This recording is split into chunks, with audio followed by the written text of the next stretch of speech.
All right, welcome everybody. So, yeah, it seems fine. Going to talk today a little bit about Operations Center is somewhere I've worked a good part of my career involved in as a vendor, as an analyst, as an engineer. I kind of built one or two. Kind of had some problems along the way and fun lessons to share with you.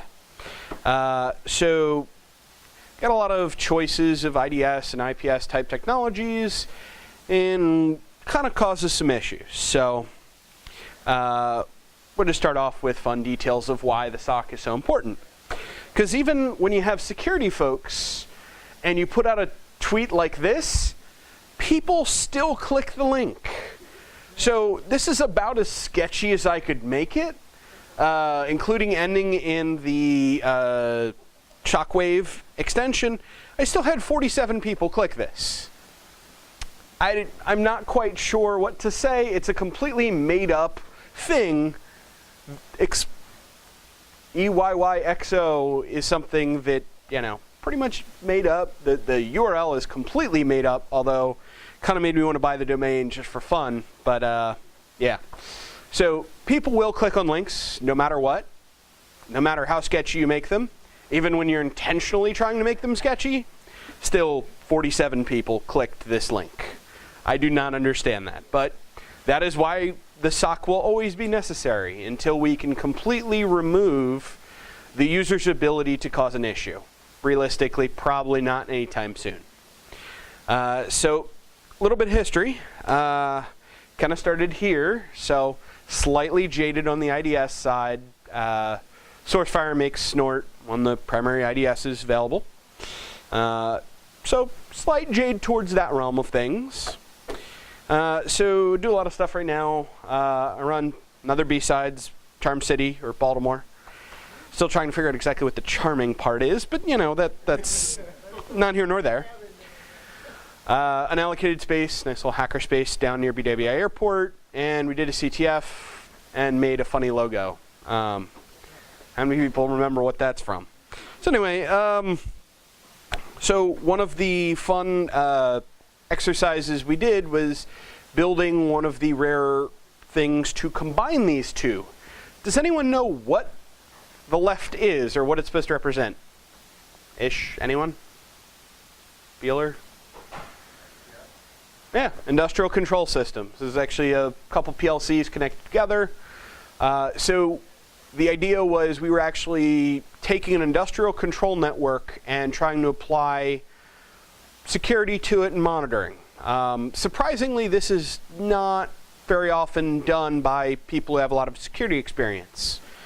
It's kind of a weird situation when you're like, wait, no one does this? How does our critical infrastructure get protected? And there's a lot of praying involved, which scares the crap out of me. But that's kind of the world that is. It's growing quickly. So the number of people that have gotten interested in industrial control system monitoring has increased dramatically. But trying to put Snort on it, a little bit tougher. It's a little complex. So now I'm actually doing a lot of SOC and Snort training and some free stuff with Unallocated, because that's what we're all about. Network security monitoring, because I'm definitely stealing Rob's Awesome Kids comics. Thank you, Rob. So as we're looking at stuff on the network, we're trying to identify what's bad, what's not, and deal with it. So typically that involves, do we need to send this over to incident response to handle a problem or not? Pretty simple yes or no, but it never is. It's always questionable, because we never have enough information or the time to do the full research to guarantee, oh, this totally isn't malware, or this. You can generally figure out if it definitely is malware, because, the bad things that happen, callbacks, but not always. So probably the most important component of the SOC is its ability to do this. So tuning. This is actually one of the most common problems with a security operations center is you get a ton of tickets, more than that team can ever hope to handle in any given day, throughout a given day. So you're forever falling behind. Well, that doesn't work. You're going to miss stuff. It's a guarantee by design. So tuning is actually, a lot of people consider it turning off noisy rules. No, that's removing visibility from the environment. That, while it definitely reduces the workload, you also might miss stuff. So the hard part is actually making that judgment call how to adjust the tools that you're using for monitoring to remove the noise without losing visibility of threats. Ideally, threats legitimate to your environment. So adjust, but if you have no Linux in your environment, is a Linux exploit going across the wire really of huge importance? Well, maybe, but usually not, unless you're trying for more threat intel. Given the current world of the Security Operations Center, where you're struggling to keep up with tickets you don't have time for, you really don't have time to mess around with things that you are not vulnerable to. Unless you're trying to identify specific attackers, we're going to ignore the whole discussion of the government side of things, where they do have to be concerned about nation states, because the average business that gets breached, not necessarily by a nation state. So one of the fun things, everyone likes a model and it levels and fun things like that. So SOC maturity is one of the things that tried to put a model to. So reason being, current, it's kind of that flail scenario. Kind of sounds bad, but when we have more tickets coming in than the amount we can process on any given day, and we're guaranteed to miss stuff, it's kind of bad. And it's kind of like we're accepting that we're flailing. But that's the reality today. A lot of security operations centers really don't have visibility into their environment. If you say, okay, we have SQL injection that would work on MS SQL, and you have to ask, do we have any MS SQL? No one knows. That really sucks. Makes the job incredibly hard. So visibility into what's going on in your environment is really important. And this is not just an asset list that you make once a year, because let's face it, how often do people stand up things without letting you know in security? If it's not daily, you're probably disillusioned in some cases, unless you're in a small org. So level 1 and level 2 arguably are interchangeable. Visibility into what's going on in your environment, what should be there, what is there, ideally the difference, and detection of known threats. So what I mean by that is there are certain threats, for example, certain exploit kits, certain exploits, certain indicators that every time a security operations center sees it, they know this is bad. There's nothing that we know of that's a false positive against this. We have almost 100% accuracy on these specific rules, things that have matured over years and all the false positives have been mostly removed, or identified at least.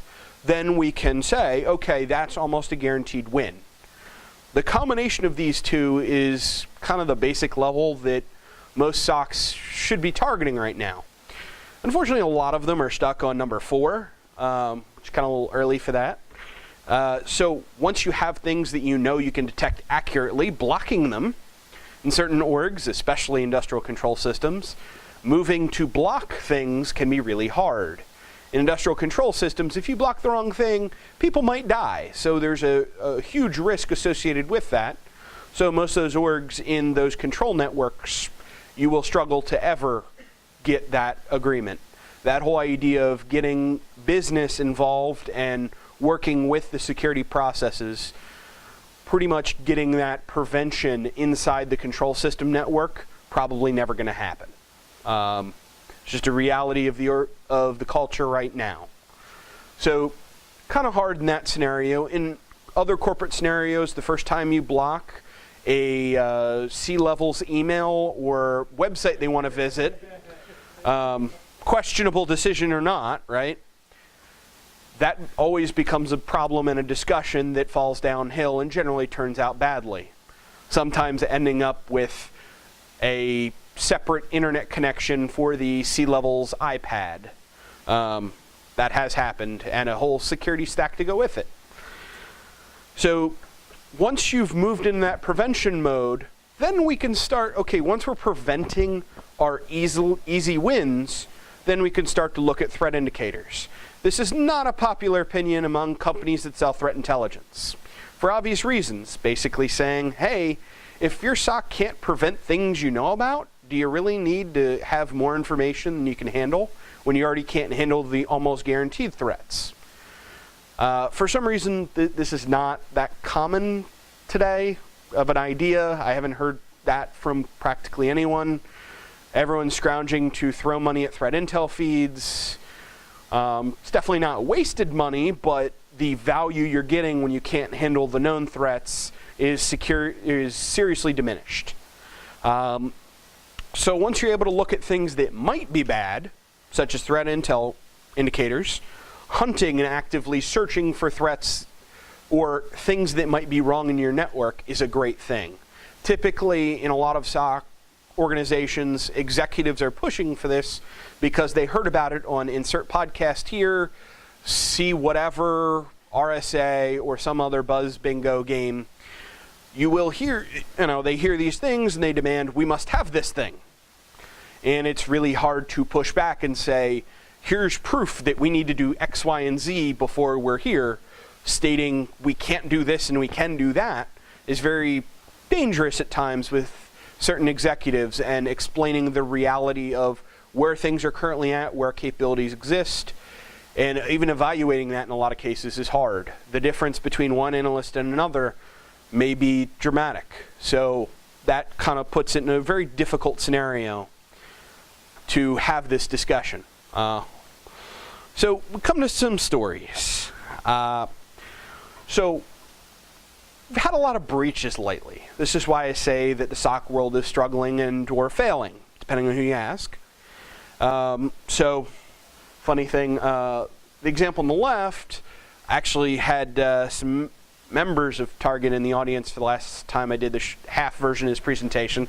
That was really interesting. So apparently there's a lot of misinformation out there. Not surprising, but there's a lot of information about that particular breach. And OPM obviously had a good bit of information, which is a little more disturbing even. But there are some similarities and some recommendations that they made that are ironically pretty globally appropriate. So, recommendations. This is the one that scared the crap out of me the most. Establish a SOC. Apparently that was not something OPM had from reading the recommendation report. That's kind of disturbing for that size organization. Again, with the possible misinformation on that, but that was the interpretation from the report. Granted, 240-something pages gets a little hard to read, but segmenting between trust zones. So there's a lot of, it's kind of buzzwordy to me, but actually having proper segmentation so that, well, your high protected zones, such as your control system or finances or other critical thing that makes you special, so the Coke formula that's in the vault, that's something you want to have behind additional protections, right? Seems reasonable. Ironically, sometimes those are just lumped in with every other server, sometimes in the same subnet as workstations. This seems like an easy separation. Hey, servers are here. Maybe even the more secure servers are in one spot, other servers are in another. Segmentation is huge, and today it's really easy. For small networks, you can literally set a simple, cheap pizza box as a firewall if you need to, or a very inexpensive firewall to separate these things, and you lose a lot of your issues where, one, data separation for compliance and other issues, but also actually protecting it so that if the web server is infected or the email server, having that not be right next to your critical components is kind of important, but a lot of times this segmentation doesn't happen. Additionally, with the workstation, same idea. Finance should probably be in a slightly more protected area than sales, because sales is going to click on everything. Finance, they're just going to click on everything from financy things. Incident response team. So a lot of organizations have this idea of a great document that's written that shows who's going to be involved when a breach happens or any type of emergency scenario, but actually walking through it, it's kind of a, thing that doesn't happen often. And tabletop is good, but obviously when you have a, fake piece of malware that's calling out to a server you own, such as from a red team or threat emulation team, that's even better. But not many organizations are testing that. Database encryption for OPM kind of out there. The system was ancient and they said they couldn't do encryption on it. Encrypting your critical data seems very reasonable. It can be very expensive and hard, but if it's that critical, you should probably figure out a way to make it happen. So before we condemn them too badly, right? How many organizations are really that different? How many organizations have proper tuning of their tool set so that they're not getting more tickets than they can handle? I'm still looking. Great segmentation where, different workstations are in separate groups with firewalls in between them and detection of threats in between them? Usually not. Two-factor on all remote and high priority. On remote, this has become a lot more common. On high priority, not as much, but in some ideas. Ticket time. So from one of the fun details that I had heard that I'm not sure if the accuracy of, and doubt at this point, based on things that were said, was in one of the breaches, it was 3 days from where the initial entry point to when they actually exfilled data. So I've heard all kinds of numbers, a day, 5 days, depending on the complexity environment, the attacker, how lucky they are, how much design they find, all kinds of things. But the reality is, right now, Mandiant, their guesstimate based on their research was something like 140 days. The attackers don't need that long. If we can't get the amount of time it takes to determine if something is an actual issue dramatically reduced, we still can't win. Because if we can identify things 100 days later, well, we're way screwed anyway. They've already gotten all the data they need. Yes? Certainly. It was a year and a half at one point.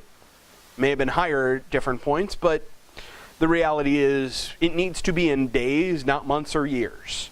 So it is getting better, but it still is not near what it needs to be. Application whitelisting becoming much more common, still has its issues, but it defeats a lot of the simpler attackers. Most of the things that people are actually being breached by today aren't necessarily incredibly sophisticated, except for the fact they did good research and planned. Customization of tools isn't typically happening in a lot of scenarios for regular commercial breaches. It's commodity tools, it's commodity equipment. So can't really condemn these organizations too much. OPM maybe, but some other ones, we really aren't that much different. We're just really lucky. We haven't been that guy yet, or we don't know we're that guy yet. A lot of organizations are experiencing the reality of finding breaches.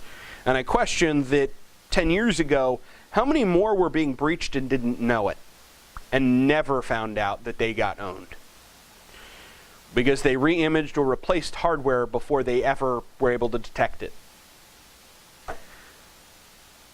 Do you think if the same level of sophistication of some of these attacks, is your organization really prepared to deal with these attacks? If there were someone on keyboard and they were able to get, let's say, a common exploit kit and then use Metasploit to move around your network, would you be able to detect it within a couple days?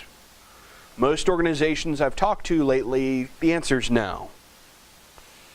So, again, kind of a dark turn, but that's kind of the way things are. So, IDS-wise, the four most common that I've found, snort, cercado, bro, FireEye. There are others. These are probably the four most popular that I've run into. Snort, obviously, seems the most popular, open source, free if you know how to implement it. That can be kind of tough, although it's gotten easier over the years. Corporate support is through SourceFire, again, where I got started, so obviously somewhat of my favorite.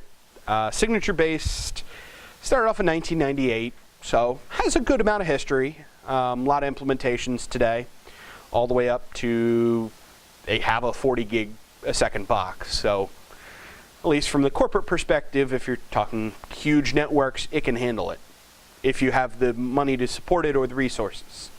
There's a next we have cercado. So cercado was actually Snort project forked back in 2010.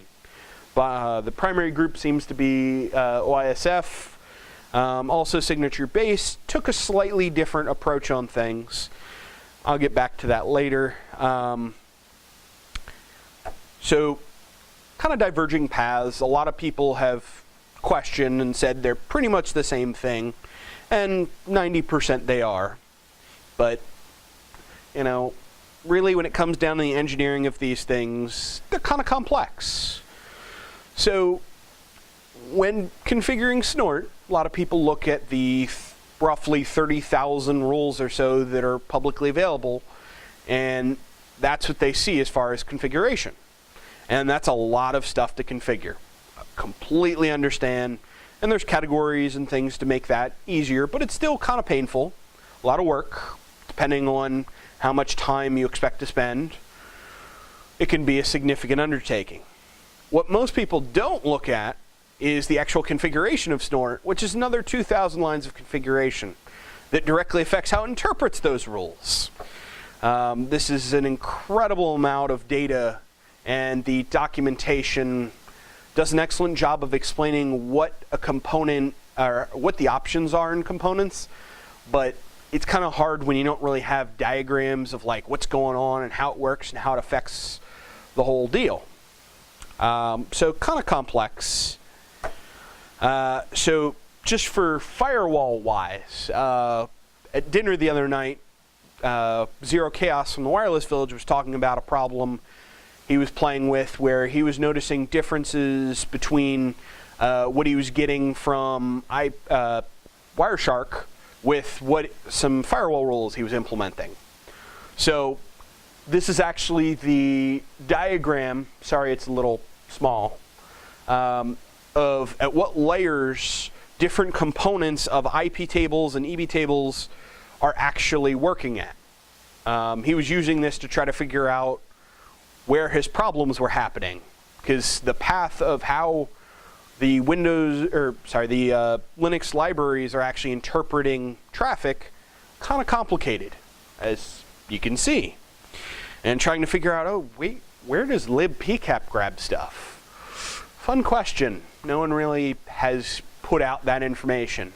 So apparently the tool that actually grabs out rules and was showing the actual where rules are catching with some of this was NetFilter, kind of an interesting tool to play with, pulling out where rules are triggering.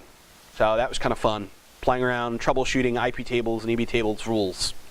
So anyway, sorry for the tangent. So Snort, inside, this is actually the components that are going on and the breakdown of them. This document surprisingly did not come from anywhere at SourceFire, and nowhere official for that matter. It actually comes from my buddy's blog. They have no document similar internally, at least when I worked there, and from the engineers and programmers who I talked to who are still there, they still don't have anything that explains how traffic flows within Snort. Kinda worries me. Blindseeker.com is the website for this particular document. Just to break it down, how traffic is acquired within Snort and at what happens when certain issues take place. If the interface is busy, it's never inspected by Snort. The acquisition libraries, Berkeley packet filter. Again, there's a lot of things. If you don't know what they are, Google them if you're interested, or come talk to me after. Preprocessors. This is kind of the bread and butter of how Snort does its initial analysis and protocol breakdown, where it will actually normalize a lot of things so that the rules can be more, have better coverage with a single rule. So for example, the HTTP preprocessor differentiates between if you have Apache or if you have IIS. It will apply the same rule but with slightly different analysis based on the actual web server you're running. This comes back to why it's important to configure stuff, because that's definable by you, but most people don't define it. Kind of makes it complex for it to do its job. There's also preprocessor rules that identify protocol issues. So this can sometimes be helpful. A lot of times this is primary source of noise, because I think there's even an ICMP detected, in other words, a ping detected rule somewhere in there. So if you turn it on, you get a few alerts. In some environments, millions a day or an hour. So then we actually come to where it processes rules. This is probably the most simple portion of it, but not really.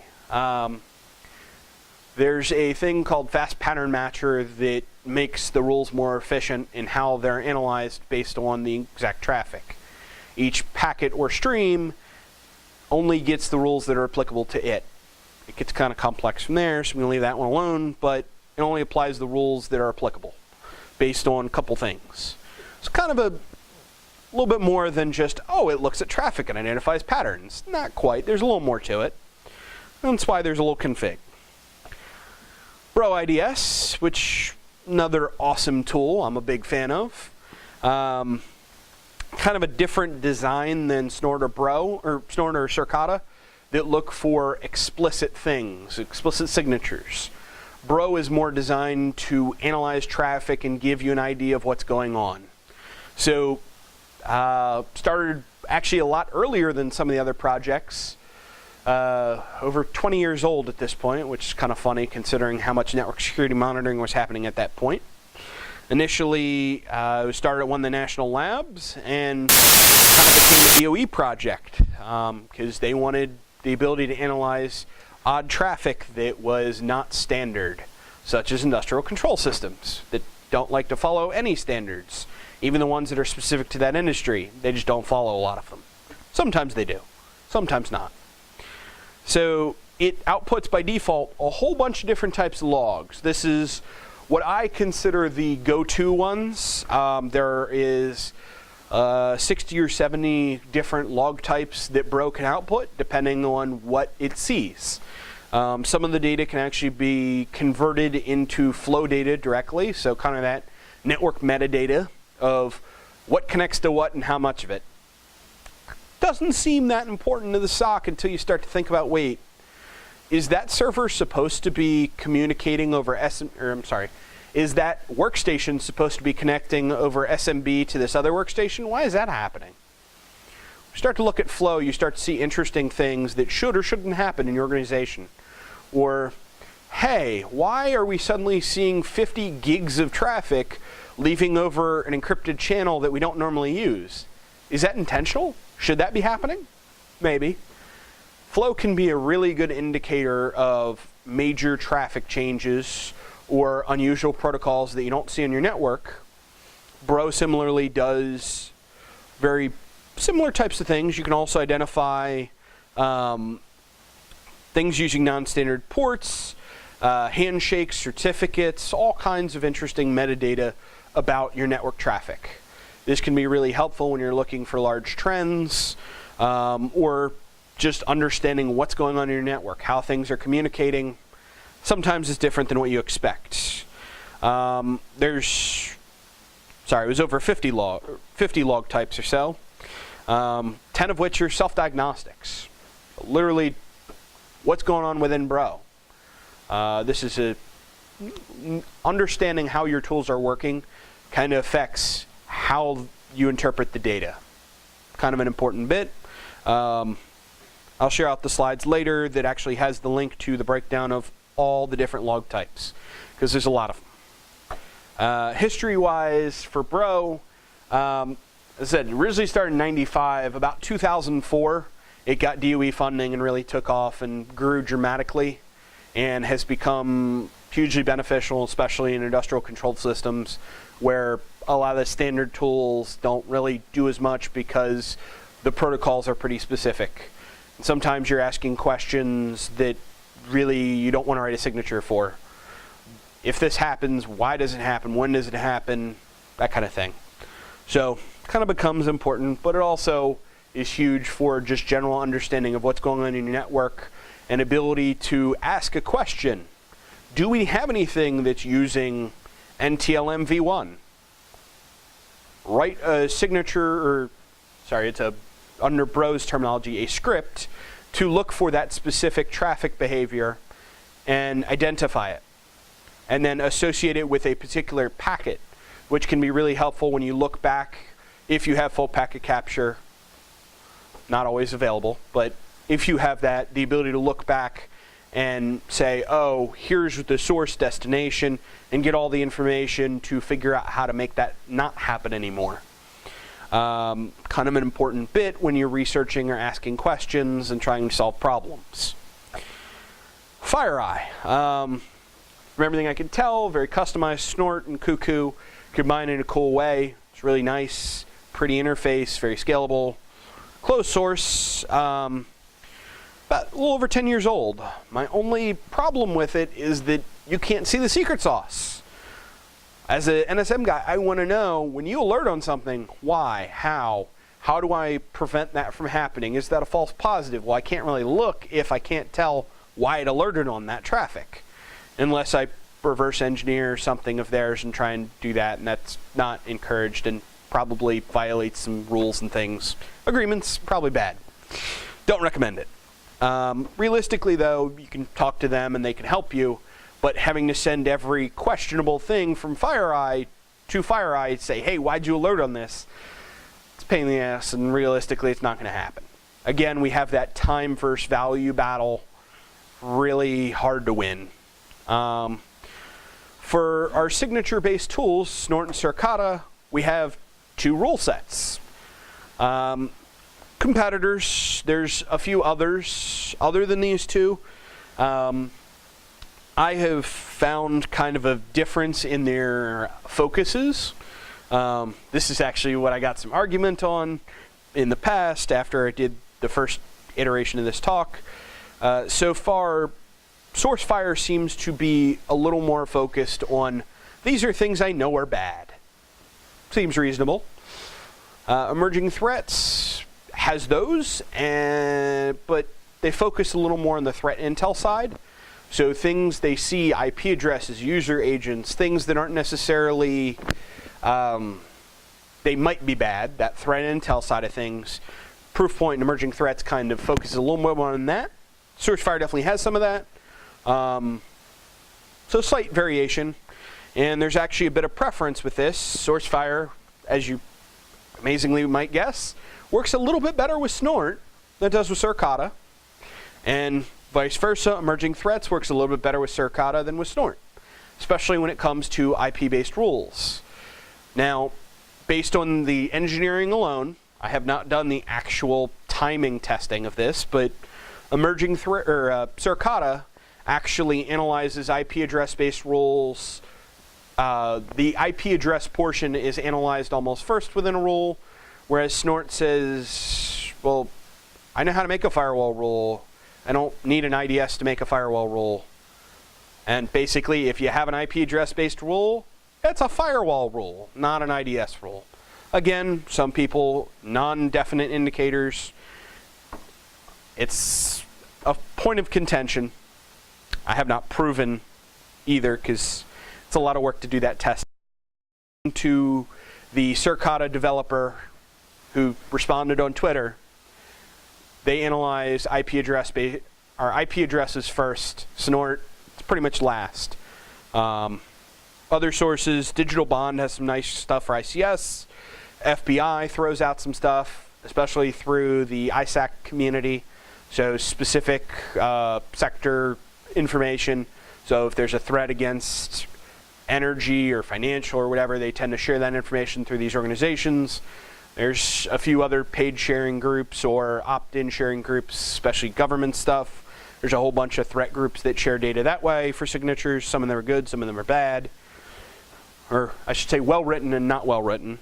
And then there's the threat intelligence groups that you can buy the feed to and see what IP addresses do you think are bad today. So deployment is always a complex issue with this. A lot of people struggle with actually like, how do I set up these tools? So one of the more popular versions is the Security Onion distribution. Very nice package, comes with pretty much all these tools already set up and about 6 or 7 GUIs for it. If you use the ISO, it's great for a lab environment, but you have a lot of stuff you're not going to use. So please turn it off, or I found the more efficient way would be to actually take the Security Onion package and deploy that method. There's a package deployment grouping that you can use for Security Onion. Other options, Rock NSM is kind of a neat little other tool. Similar idea, it's a distribution, except there's one tool for visibility, and then they have in that same box everything as well. And they actually added a full pack capture tool, which is kind of neat, but takes a crap ton of resources to run Rock NSM box. More than Security Onion because you're doing full pack capture. Auto Snort is one of my buddy's projects, DA. He actually put together a tool that is a bash script. It will install and configure Snort and a GUI, and even does some of the painful things with like SE Linux with some of those GUIs that don't play nicely with SE Linux. Very painful. So if you ever looked at 1500 lines of bash, I call that a program with a wireless CTI. He says not. Anyway, other fun discussions. Kind of a neat way because you can apply your corporate security policy to a image that you create and then add Snort and a configured GUI on top without having the struggle of like trying to implement XYZ requirements onto an already existing ISO or package. So kind of one of the other painful things is training.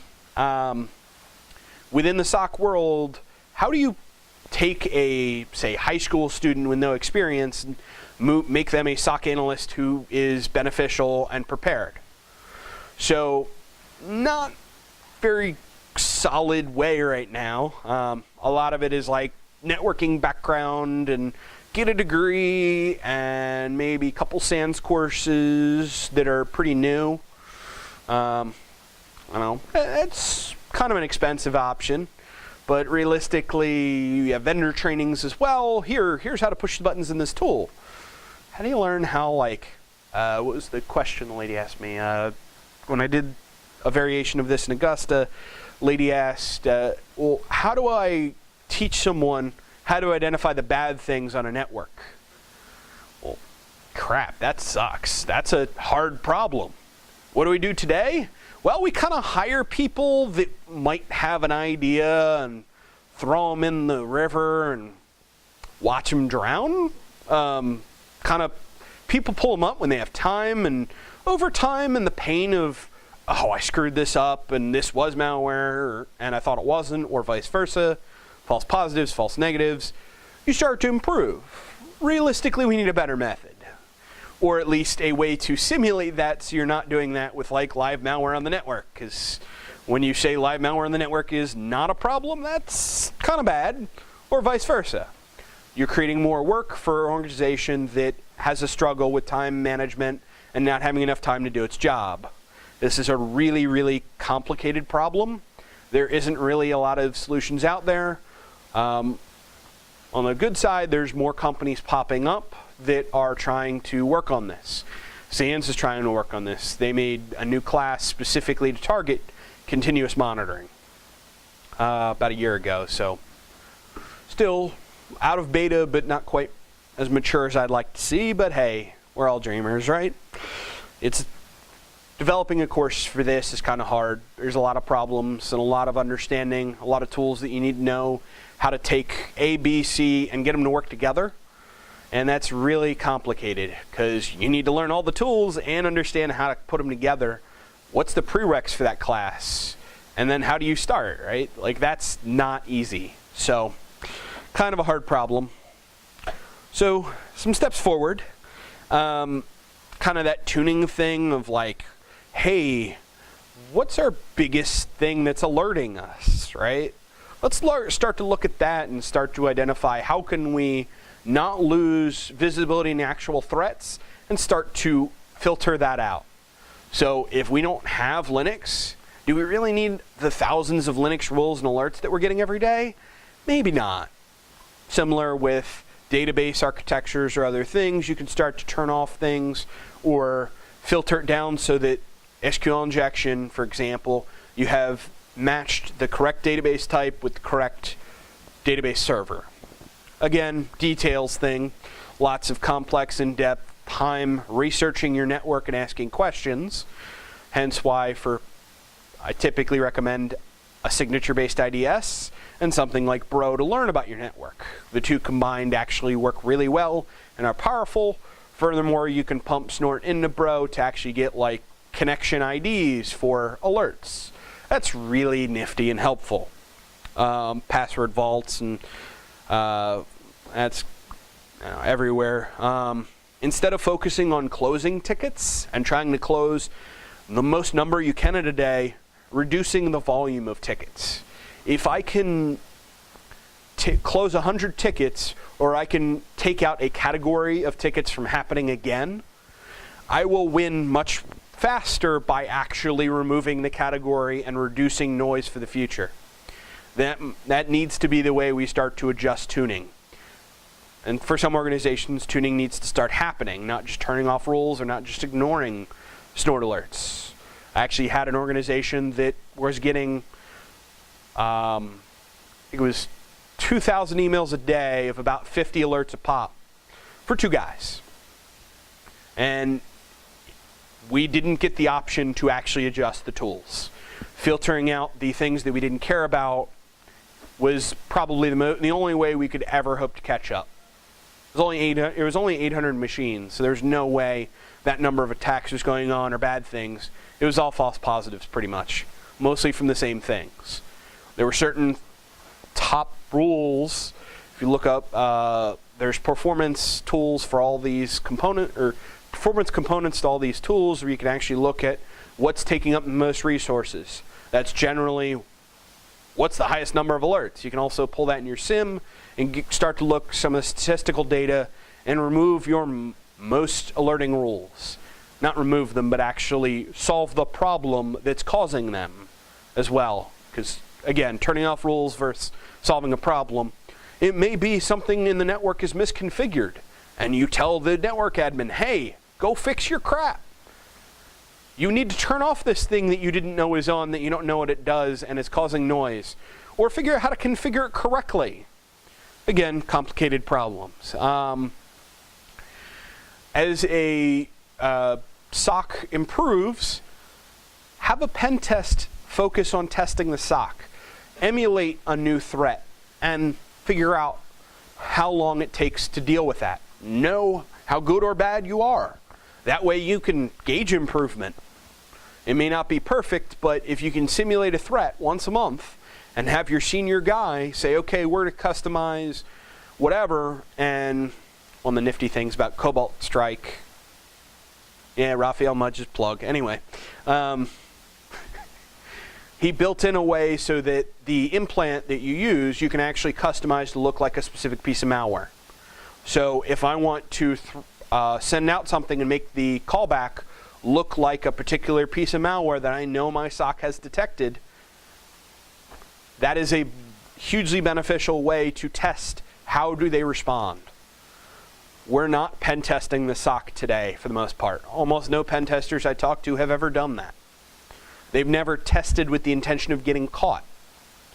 That is a reality that we need to figure out. How are we doing?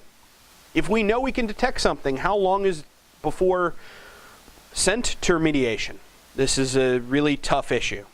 Pen testing the SOC is not common, but it needs to be.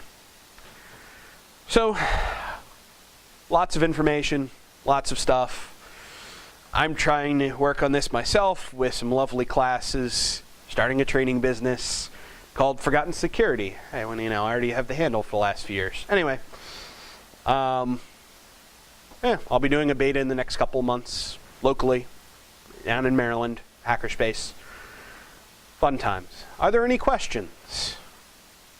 A lot of information, but hopefully not too many confused stares. Yeah? Probably a very silly question, but what do you think about the threat intel feature of snort? And do you personally? So, again, it depends on the maturity of the team, right? I've got known definite indicators that are, I can fix this. I can solve this problem. It is a nearly guaranteed win, or I can submit a false positive and have them actually adjust the rule to fix that, or make the adjustment myself. That's solvable. When I have something that might be bad, it's really beneficial for a mature SOC, for a SOC that's struggling to deal with known threats. They're not ready for it. It's a progression, and while we need to protect our organization as best we can, focusing on things that aren't cost-effective in time is not the best use of our time. Again, not a popular view, but the best chance of stopping today's commodity attacks is to focus on the commodity identification that we have. As the tools get better, so will our SOC. As we solve the easy wins that aren't so easy right now, we can start to look towards that more complex threat, or just something different, new variants. If I can't stop 5 years ago, does the attacker need to make a new thing? This is the joke right now with APT, right? Well, what's APT? Well, if they can use commodity tools and win, they're not going to burn something that's custom. I can win with Metasploit. Why am I going to burn a custom thing and make the world aware of its existence? I'm going to use the cheapest tool that I don't expect to get caught, unless somebody deems it necessary to use a customized thing. Right now, the crime groups and the crypto group, or the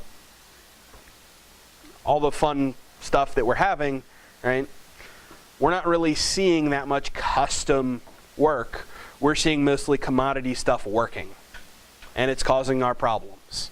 When we can stop commodity, let's start to focus on threat intel. We're not ready. That's kind of a bad, unhappy view, but that's reality. Other questions? Okay, thank you. I'd love to talk more if you come up with any.